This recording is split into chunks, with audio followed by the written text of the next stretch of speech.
ఆ అమ్మాయి మీద యాసిడ్ ఎందుకు పోసాడు? అందరూ శిక్ష పడాలా, ఉరి తీయాలా, చంపేయాలా వాడిని?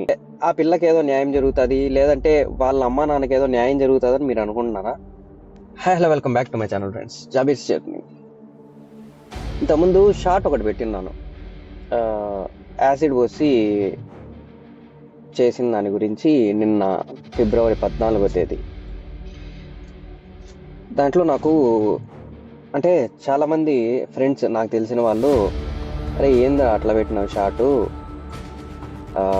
అందరూ శిక్ష పడాలా, ఉరి తీయాలా, చంపేయాలా వాడిని అని అంటే నువ్వేంది అట్లా మాట్లాడినావు అని. ఒక్కసారి ఆలోచించండి అన్న. అందరూ చెప్పినట్టు వాడికి శిక్ష పడుతుందని మీరు అనుకుంటున్నారా? లేదంటే వాడిని ఉరి తీస్తారని మీరు అనుకుంటున్నారా?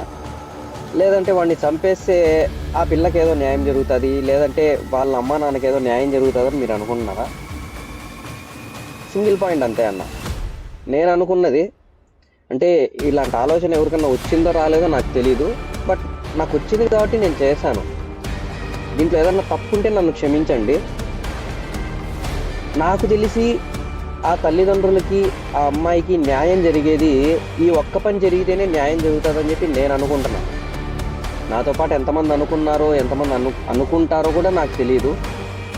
బట్ నా తరపు నుంచి అయితే 100కు 100% ఈ పని జరిగితేనే ఆ తల్లిదండ్రులకు కానీ, ఆ అమ్మాయికి కానీ న్యాయం జరుగుతుందని చెప్పి నేను నమ్ముతున్నా.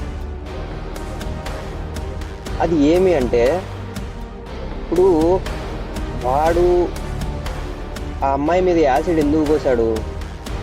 వాడికి దక్కట్లేదని, వాడిని రిజెక్ట్ చేసిందని చెప్పి, ఆ అమ్మాయి వెళ్ళి ఇంకొకరిని పెళ్లి చేసుకుంటుందని చెప్పి యాసిడ్ పోసి అలా చేశాడు.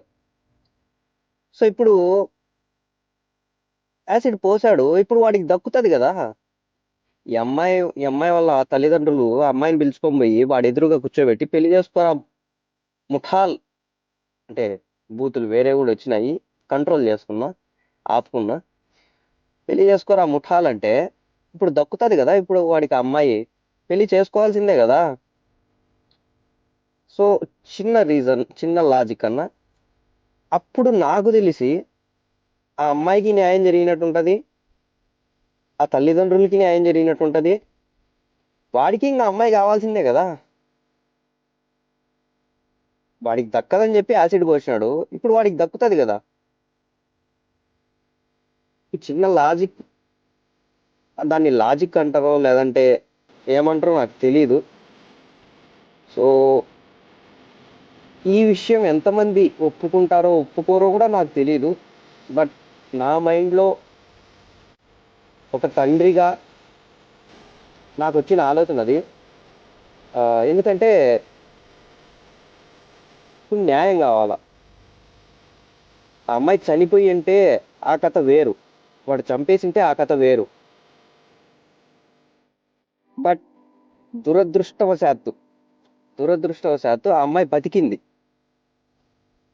అది ఎవరి దురదృష్టం? వాడి దురదృష్టం. ఇది కూడా ఎందుకు నవ్వుతా చెప్తున్నానంటే, వాడు చేసుకున్న కర్మలో, వాడు వాడు తీసిన గొయ్యిలో వాడే పడినాడు, వాడే పడాల. సో ఇది నా ఎక్స్ప్లెనేషన్ ఆ షార్ట్ వీడియో కోసం. సో నచ్చిన వాళ్ళకి, నచ్చింటే షేర్ చేయండి. ఆ తండ్రికి కానీ, ఆ తల్లికి కానీ, ఆ అమ్మాయికి కానీ ఇది చేరే వరకు షేర్ చేయండి. లేదు నచ్చలేదు అంటే ఓకే, డిస్లైక్ కొట్టండి, నో ప్రాబ్లం. ఇంకేదన్నా మంచి సజెషన్ ఉంటే, ఆ ఆ అమ్మాయికి న్యాయం జరిగేది మంచి సజెషన్ ఉంటే కామెంట్లో తెలియజేయండి. Thank you so much. By by.